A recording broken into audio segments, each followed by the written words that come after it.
नमस्कार दोस्तों, एक बार फिर से वेल्थ क्रिएटर पे। तो दोस्तों, आज हम एक और आईपीओ के साथ related, और ये अपकमिंग आईपीओ आपको जल्दी ही आता 26 तारीख से 27 तारीख के बीच में आपको दिखेगा 20/7। और इसका नाम बेसिकली, ये कंपनी जो काम करती है ये सोलर पैनल बनाती है, यानी कि ग्रीन एनर्जी पे फोकस करती है, ग्रीन एनर्जी पे काम करती है और सोलर पैनल से जो है इलेक्ट्रिसिटी प्रोड्यूस करती है। जानेंगे इसके फाइनेंशियल और फंडामेंटल के बारे में, कैसी है कंपनी के ग्रे मार्केट में डिमांड कितनी बनी हुई है, क्या बम्पर डिमांड बनी हुई है, और कंपनी के सारे डिटेल से जानेंगे। पर उससे पहले वीडियो को लाइक से और सब्सक्राइब करना बिल्कुल ना भूलिए। तो दोस्तों, वीडियो में आगे बढ़ते हैं और बात कर लेते हैं प्राइमरी एनर्जीज आईपीओ की। तो अगर हम इसकी बात करेंगे दोस्तों, तो देखेंगे आप, ये ऑफरिंग करती है, एनर्जी सोल्यूशन प्रोवाइड कराती है लास्ट 29 ईयर से, यानी कि 29 साल का एक्सपीरियंस इसके पास है। और बात करें प्राइमरी एनर्जी जो है सोल्यूशन जो है इंडिकेट होती है, सोलर सेल बनाती है, बेसिकली सोलर मॉडल बनाती है, मैन्युफैक्चरिंग का काम करती है बेसिकली। तो यानी आप कह सकते हैं इन शॉर्ट में कि सोलर पैनल और सोलर मॉडल का जो है मैन्युफैक्चरिंग का काम ये करती है। अगर आप देखोगे तो इसका जो मेन है कैपिटल और वाशिंगटन डीसी में इसका जो है बेस इक्विटी इन्वेस्टर भी है जो कि इसके साथ इन्वॉल्व है, जिसके नाम पे इसका नाम आपको प्राइमरी इंजीनियरिंग करके, सॉरी, प्राइमरी एनर्जीज करके देखने को मिला है। तो जो प्राइमरी इंजीनियर है वो आपको जो है इसकी टेक्नोलॉजी जो है वो सोलर पैनल मैन्युफैक्चरिंग में मिलती है, और 29 साल से भी ज़्यादा कंपनी को एक्सपीरियंस है इस उसमें। तो आप समझ सकते हैं कि कितना एक्सपीरियंस कंपनी के पास है। अगर आप देखेंगे तो क्राफ्टिंग करती है, हाई टेक फोटोसैनिक जो वो होते हैं पैनल्स, उनको बनाती है। उसके अलावा देखिए, इनका एनुअल मैन्युफैक्चरिंग टर्नओवर 2 गीगावाट तक है। उसके अलावा 3.3 गीगावाट तक मैन्युफैक्चरिंग सोलर मॉड्यूल इन्होंने बनाया है। 1 गीगावाट तक का मॉड्यूल अंडर कंस्ट्रक्शन का चल रहा है, और 1 गीगावाट जो है इनके सोल पैनल अंडर कंस्ट्रक्शन में अभी भी हैं। अगर इनकी साइट पर आप जाएंगे तो आपको डिटेल जो है इन्फॉर्मेशन मिलेगी। बेसिकली ये टू टाइप के प्रोडक्ट मैन्युफैक्चरिंग करते हैं, जो कि आपको स्क्रीन पे दिख रहे हैं। एक है सोलर सेल और दूसरा है सोलर मॉडल। तो सोलर सेल जो है ये करते हैं, पीईआरसी सेल्स होते हैं, जो कि कन्वर्जन इफिशियंसी होती है अप टू 23.7% के लगभग आपको दिखाई देगा। वहीं सोलर मॉडल की बात करें तो ये जो है मॉड्यूल जो है पीईआरपी सोलर मॉड्यूल होते हैं, और रेंजिंग फॉर होती है 108 से 144 सोलर सेल की, और इवन जो इनकी एफिशिएंसी निकल के आती है वो 22% के लगभग आती है। वहीं अगर आप देखोगे तो प्राइमरी इंजीनियर को जो है 2 मेगावाट सोलर पावर प्लांट का जो है कमीशन इन 2012 में मिला था, और Jawaharlal Nehru national solar mission भी जो है ऑर्गेनाइज किया इसने झारखंड राज्य के साथ। तो इंडिया में इनका जो है झारखंड राज्य के साथ भी इन्होंने अपना एक पावर करा। बेसिकली अगर हम बात करें तो ये फ्रॉम नेचर से लेते हैं और फॉर नेचर को ही दे देते हैं, यानी इनकी थीम भी यही है, नेचर बेस, यानी कि नेचर से ही ले रहे हैं और नेचर को ही वापस कर रहे हैं। तो अगर आप देखेंगे, engineer suitable for our the utmost priority of the goal is provide new ages energy efficiency solution and quality product to power new possibility for the plant and its peoples। तो ये इसके है, we believe in the working in harmony with the nature evolving every single day towards making sustainable process for a clean green tomorrow. तो ये आप समझ सकते हैं इनका मिशन क्या है, मतलब क्लीन ग्रीन टुमारो। और बेसिकली अगर गवर्नमेंट का फोकस एरिया भी देखेंगे तो वो भी क्लीन ग्रीन एनर्जी पे है, यानी कि ग्रीन एनर्जी की तरफ सारे कंट्री बढ़ते हुए नजर आ रहे हैं। तो इसको देखते हुए अगर लगता है कि इसका फ्यूचर में स्कोप काफ़ी अच्छा है। अब इंपॉर्टेंट डेट्स की बात कर लेते हैं कि वो क्या होने जा रही है। तो इंपॉर्टेंट डेट्स आपने, जैसे मैंने बोला था कि 27 यानी कि 27 अगस्त से लेके और 29 अगस्त के बीच में ये आईपीओ 3 डेज़ के लिए आपको मिलेगा, क्योंकि बेसिकली ये मेन बोर्ड आईपीओ होता है दोस्तों, तो 3 ही दिन के लिए आपको मिलता है। फेस वैल्यू रखी गई है ₹1 पर शेयर। प्राइस बैंड की बात करें तो 427 रुपये से 450 रुपये पर शेयर है। हमें कट ऑफ प्राइस यूज़ करना है, यानी कि 450 रुपये कट ऑफ प्राइस रहेगा रिटेल कैटेगरी के लिए। लॉट साइज़ की बात करें तो 33 शेयर आपको एक लॉट में देखने को मिलेंगे। वहीं अगर टोटल इशू साइज़ की बात करें तो काफ़ी बड़ा अच्छा इशू साइज़ है, 2830 करोड़ का टोटल इशू साइज़ है, यानी 2830 करोड़ के लगभग का इशू साइज़ है, जिसमें से फ्रेश इशू की बात करें तो 1291 करोड़ का लगभग फ्रेश इशू है। और ऑफर फॉर सेल की बात करें तो वो थोड़ा सा पोर्शन ज़्यादा है, यानी 1540 करोड़ के लगभग का है। कुल मिला के कह सकते हैं आपकी 52% के लगभग के रहा है। एम्प्लॉय के लिए डिस्काउंट 22 रुपये पर शेयर रखा गया है। एनएससी बीएससी दोनों पे लिस्टेड होता हुआ आपको दिखाई देगा। वही दोस्तों, अगर लॉट साइज की बात कर ले तो आपको एक लॉट में रिटेल कैटेगरी में 33 शेयर देखने को मिलेंगे, जिसके लिए 14,850 रुपये पे करने हैं। रिटेल में मैक्सिमम 13 लॉट तक अप्लाई कर सकते हैं, जिसके लिए 1,93,000 रुपये पे करने हैं। स्मॉल एचएनआई मिनिमम में 14 लॉट अप्लाई करने होंगे, 462 शेयर मिलेंगे, 2,07,000 रुपये का बनेगा ये। और स्मॉल एचएनआई मैक्सिमम में 67 लॉट तक अप्लाई कर सकते हैं, जिसके लिए आपको 9,94,000 रुपये पे करने पड़ेंगे। तो तकरीबन ऐसा ही लॉट इनका रहता है। अब बात कर लें बिग एच कैटेगरी की, तो बिग एच में भी आपको करीबन करीबन 68 मिनिमम जो है 68 लॉट अप्लाई करने होते हैं और 2244 शेयर इसमें मिलेंगे आपको और 10,09,800 रुपये आपको पे करने हैं। तो यानी बिग एच की कैटेगरी आपको पता ही 10 लाख से स्टार्ट होती है। अगर इस आईपीओ के रिजर्वेशन चार्ट की बात करें दोस्तों, काफ़ी अच्छा देखिए, क्यूआईबी को 50% पोर्शन दिया है कंपनी ने, रिटेलर के लिए 35% है, यानी काफ़ी बड़ा आईपीओ का इशू साइज है, तो रिटेल के लिए काफ़ी बढ़िया रहा है 35%, और एचएनआई कैटेगरी के लिए 15% एज यूजुअल जैसा सभी आईपीओ में होता है। तो 15, 35 और 50 के लगभग का रेशियो सब में डिवाइड हो गया है, टोटल 100 आ गया आज का। वहीं अगर इसके प्रमोटर्स की बात कर ले दोस्तों, तो कंपनी के प्रमोटर्स आपको देखने को मिलेंगे सुरेंद्र पाल सिंह सलूजा जी देखने को मिलेंगे और चिरंजीव सिंह सलूजा जी, यानी कि सलूजा फैमिली जो है, यानी कि फैमिली का बिजनेस है ये। शेयर होल्डिंग देखेंगे, अगर प्री इश्यूएंस देखेंगे तो 72% इनके पास अभी है। इसका मतलब पहले भी इक्विटी डाइल्यूट हो चुकी है, कंपनी ने लोन लिया होगा या कुछ डेप्थ लिया होगा, उसके रिगार्डिंग अपनी इक्विटी डाउन ऑलरेडी दे चुकी है, और इस इशू के आने के बाद प्रमोटर के पास 66% की होल्डिंग ही रह जाएगी, यानी कि तकरीबन आप कह सकते हैं कि 11-12% की इक्विटी डाइल्यूट कर रहे हैं इस आईपीओ के थ्रू प्रमोटर। तो ठीक ठाक है। उसके अलावा फ्रेश इशू भी निकाला गया है ताकि कंपनी की ग्रोथ में काम आ सके।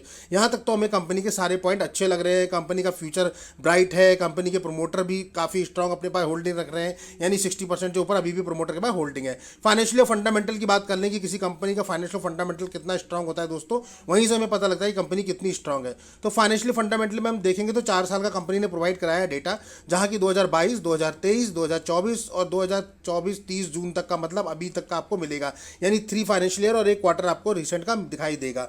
एसेट की बात करेंगे तो 2022 में कंपनी पे 1341 करोड़ के एसेट थे, जो बढ़ के 2100 हो गए और 3500 मार्च में हो गए, और अभी जून की बात करें तो 3735 के लगभग है। तो काफ़ी अच्छी ग्रोथ दिखाई कंपनी ने, 1300 करोड़ से स्टार्ट करके 3700 करोड़ पे लेकर आई। रेवेन्यू पीस की बात करें तो 3700 करोड़ था मार्च 22 में, 23 में ये डाउन चला गया दोस्तों, 1400 रह गया सिर्फ, फिर 3100 पहुंचा, फिर अप ट्रेंड में गया और अभी जो है इस समय 1668 के लगभग चल रहा है।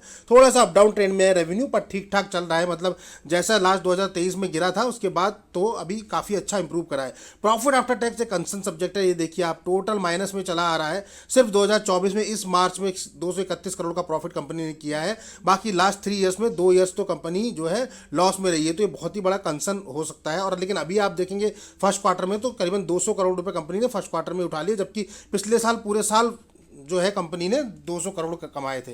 तो इस हिसाब से कंपनी काफ़ी अच्छी ग्रोथ पैटर्न पे दिख रही है।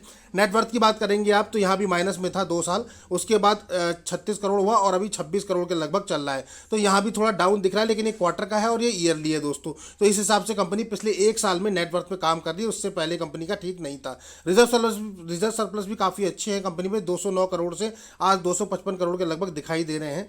तो यहाँ भी काफ़ी अच्छा दिखाई दे रहा है। आप देख सकते हैं कि 455 करोड़ के लगभग इस मार्च में थे कंपनी पे, और अभी जो है 255, यानी यहाँ थोड़ा सा रिजर्व घट गया है। लेकिन कंसर्न एरिया जो है वो बोरिंग पार्ट है, यानी कि कर्जा। कंपनी पे उधारी काफ़ी बड़ी है दोस्तों, 453 करोड़ थी, बढ़ के 763 हुई, फिर 1392 और इस क्वार्टर में 1200 करोड़ के लगभग है। यानी उधारी जो है कंपनी की इंक्रीजिंग ट्रेंड में है, डेप्थ जो है इंक्रीजिंग में है, और एक बहुत बड़ा कंसर्न होता है कि कंपनी पे उधारी कितनी है। तो दोस्तों उधारी की एवज में अगर रिजर्व सरप्लस देखें तो वो भी काफ़ी कम है। तो इसे हम डेप्थ फ्री कंपनी नहीं बोल सकते और कैश रिच कंपनी भी नहीं है होगी। उसके अलावा मार्केट कैपिटलाइजेशन अगर आप देखोगे तो इसका मार्केट कैपिटलाइजेशन 20,284 करोड़ का है, यानी लार्ज कैप सेगमेंट की एक कंपनी आप कह सकते हो कुल मिला के, मिड कैप से थोड़ा ऊपर। आरओई की बात करें तो काफ़ी अच्छा है, 43.73% दोस्तों, 15 से ऊपर काफ़ी अच्छा माना जा सकता है, यानी सुपर से ऊपर बोल सकते हैं आप। ROC return of capital employed की बात करें तो 25% है, ये भी काफ़ी अच्छा है, सुपर है। अगर आप बात करेंगे डेप्थ टू इक्विटी की तो दोस्तों ये एक कंसर्न एरिया बना हुआ है, जैसे कि पहले भी मैंने बोला था कि डेप्थ टू इक्विटी 1 से नीचे होना चाहिए, और यहाँ 1.86 है, यानी अप्रॉक्स 2 के लगभग जा रही है। तो बहुत ही बड़ा कंसर्न है दोस्तों, यहाँ कंपनी को काम करना पड़ेगा अपनी डेप्ट टू इक्विटी पे। RONW की बात करें, रिटर्न ऑफ नेटवर्थ की काफ़ी अच्छा है, 37% है, यानी कि 15 से ऊपर काफ़ी अच्छा माना जाता है, तो 37 है। तो ROE, ROC और रिटर्न ऑफ नेटवर्थ तीनों पे कंपनी बहुत एक्सेलेंट कैटेगरी की है। EPS की बात करें तो 5.48 था, और अभी पोस्ट IPO जो है 17.58 हो जाएगा। पी काफ़ी महंगा है, 92 था, और अब जो है IPO आने के बाद 25 हो जाएगा। पर इस समय पी काफ़ी हायर मांग रही है कंपनी। मुझे लगता है कि वैल्यूएशन थोड़ा सा लो कैटेगरी में लाते तो इन्वेस्टर को और अच्छा रहता, लेकिन फिर भी कंपनी जो है काफ़ी अच्छा जा रहा है। फंडामेंटली देखें तो कंपनी काफ़ी स्ट्रांग है। फंडामेंटली में अगर रिटर्न ऑफ इक्विटी की बात करें, रिटर्न ऑफ कैपिटल एम्प्लॉइज की बात करें या रिटर्न ऑफ नेटवर्थ की बात करें तो तीनों ही ऑसम है, बिल्कुल सुपर कैटेगरी के दिखाई देंगे आपको। थोड़ा सा वीक जो है आपका प्रॉफिट है, जहाँ की कंपनी जो है प्रॉफिट जो है कंपनी के दो वीक पॉइंट मेजर है अगर हम पूरे वीडियो में देखें एनालाइज करके। एक तो हाई डेप्थ कंपनी के ऊपर है, जहाँ कंपनी को अपने बोरिंग्स पे काम करना पड़ेगा, अपने कर्जे उधारी को थोड़ा कम करना पड़ेगा। और दूसरा प्रॉफिट जो है वो बहुत ही लेस है, मतलब प्रॉफिट कंपनी को अभी लास्ट ईयर से होना शुरू हुआ है, 3 साल से, मतलब 2 साल तो कंपनी ने माइनस में प्रॉफिट दिया है। तो आप समझ सकते हैं कि यहाँ थोड़ा सा कंपनी को काम करना है, यानी कि अगर प्रॉफिट ही हम घर लेके नहीं जाएंगे तो फिर कंपनी कैसे ग्रोथ करेगी आगे। उसके अलावा ऑब्जेक्टिव ऑफ इशू की बात करें तो कंपनी को इन्वेस्टमेंट करना है सब्सिडी में, प्राइमरी एनर्जी ग्लोबल जो है इनका प्राइवेट लिमिटेड, उसका जो है फाइनेंसिंग का थोड़ा सा काम करना है। जिसके अलावा इन्हें स्टेबल करना है, 4 गीगावाट सोलर प्लांट का एक करना है और एक 4 गीगावाट सोलर प्लांट जो है मॉड्यूल का भी इनको मैन्युफैक्चरिंग के लिए चाहिए, जिसकी यूनिट ये लोग हैदराबाद में तेलंगाना में जो है प्रोजेक्ट करना चाह रहे हैं। तो वहाँ ये लोग तेलंगाना में एक जो है इसकी यूनिट लगाना चाहते हैं। बाकी दूसरा इसका जनरल कॉर्पोरेट पर्पस। उसके अलावा देखें दोस्तों तो इसका क्लाइंट बेस भी काफ़ी अच्छा है कंपनी का। अब बात कर लेते हैं ग्रे मार्केट प्रीमियम की। तो ग्रे मार्केट में देखेंगे तो खासा डिमांड बनी हुई है दोस्तों, मतलब आईपीओ ने आते ही आते धूम धड़ाका कर दिया है। आप देख सकते हैं 450 रुपये के प्राइस बैंड पे 321 रुपये जीएमपी, मतलब कि 70-72% के लगभग का लिस्टिंग गेन दिखा रहा है आज ही की डेट में। यानी 400 रुपये का शेयर आपको 800 रुपये के लगभग भाव पे खुलता हुआ नजर आ रहा है एस्टिमेटेड लिस्टिंग में। फायर रेटिंग भी 5/5 बनी हुई है। आईपीओ का इशू साइज काफ़ी अच्छा है, 2830 करोड़ का टोटल इशू साइज है। एक लॉट में 33 शेयर देखने को मिलेंगे। 27 को ओपन होगा, 29 अगस्त को क्लोज हो जाएगा, 30 अगस्त को अलॉटमेंट आएंगी और 3 सितंबर को यानी कि अगले महीने इसकी लिस्टिंग होता हुआ आपको दिखाई देगी। कुल मिला के देखें तो बम्पर लिस्टिंग गेन आपको दिखाया है दोस्तों, मतलब लिस्टिंग गेन अगर आप देखेंगे तो मतलब दिल खुश हो जाएगा लोगों का कि लिस्टिंग गेन 70% है। अभी तक जितने आईपीओ आए हैं मुझे लगता है हाईएस्ट 40, 45, 50 तक टच करके गया था, 65 तक भी गया था, पर यहाँ तो स्टार्टिंग में ही 71 चल रहा है और अभी भी जो है आईपीओ के खुलने के लिए 4 दिन बचे हुए हैं। अगर एक लॉट पे देखें तो 10,593 रुपये का प्रॉफिट बनता दिख रहा है दोस्तों। 15,000 के लॉट पे 10,000 रुपये आपको तुरंत मिल रहे हैं, यानी 321 रुपये इंटू 33 तो सीधे सीधे बन रहा है। तो यानी सुपर प्रॉफिट है, मतलब आपको समझ सकते हैं कि कितना अच्छा डिमांड चल रहा है। तो मुझे लगता है डिमांड के साथ साथ इसका लिस्ट जो सब्सक्रिप्शन आएगा दोस्तों वो भी उसी हिसाब से आने वाला है। तो यानी फिर से मुझे लगता है कि चांसेस इसमें भी कम ना हो जाए अलॉटमेंट के। तो लेकिन अभी तक तो आईपीओ का इशू साइज काफ़ी बड़ा है, तो देखते हैं अभी क्या रहता है, क्योंकि अभी एक और आईपीओ भी लाइन से आने वाला है। तो उस हिसाब से लेकिन कंपनी के जो कंसर्न एरिया है वो थोड़ा सा डेप्थ है, कंपनी को अपने डेप्थ पे काम करना पड़ेगा, थोड़ा प्रॉफिटेबिलिटी पे लाना पड़ेगा, क्योंकि कंपनी काफ़ी अच्छी है दोस्तों। अगर आप कुल मिला के देखें तो हर एक कंट्री की जो गवर्नमेंट है उसका फोकस एरिया इसी में है, क्योंकि सभी लोग क्लीन एनर्जी, ग्रीन एनर्जी पे बात करते हैं। आने वाला टाइम जो है वो ग्रीन एनर्जी का ही रहेगा, और स्पेशली सोलर एनर्जी की बात करें या विंड एनर्जी की बात करें, जो नेचुरल रिसोर्सेज से एनर्जी हम लोगों को बनानी होती है, तो उसमें तो ये कंपनी काफ़ी अच्छी है। और इनका जो मॉड्यूल भी है वो भी काफ़ी अच्छा है, मतलब काफ़ी बढ़िया है। तो इस हिसाब से कह सकते हैं कि ग्रीन एनर्जी सेक्टर में जो भी कंपनी है उसकी तो बल्ले बल्ले अगले 4 से 5 साल में होनी ही होनी है। लेकिन हाँ, ये है कि कंपनी को थोड़ा सा प्रॉफिट होना चाहिए, कंपनी को स्टेबल होना चाहिए और कंपनी को एटलीस्ट कम से कम अपना प्रॉफिट निकालते रहना चाहिए, सो दैट कि इन्वेस्टर को भी बिलीव रहे। दोस्तों यहाँ कोई भी आपको बाय और सेल का रिकमेंडेशन हम नहीं देते हैं, ये वीडियो सिर्फ नॉलेज पर्पज से बनाया है। या फाइनल डिसीजन आप ही का होगा, आपको अपना रिस्क, अपना एनालिसिस खुद करना है, या फिर आप अपने वित्तीय सलाहकार की मदद भी ले सकते हैं। पर यहाँ कोई बाय सेल का या अप्लाई करने का रिकमेंडेशन नहीं है, सिर्फ हमने कंपनी की आपको बताए हैं प्रो क्या है, कॉन्स क्या है, उसके बाद फाइनल डिसीजन आपको लेना है। तो कुल मिला के अभी तक जो देख रहे हैं फर्स्ट नज़र में कंपनी काफ़ी अच्छी दिखाई दे रही है। थोड़ा बहुत 1-2 पॉइंट्स जो है कंपनी के डाउन है, लेकिन काफ़ी पॉइंट अच्छे हैं। कंपनी का फ्यूचर अच्छा है, कंपनी का जो फ्यूचर है वो काफ़ी ब्राइट है।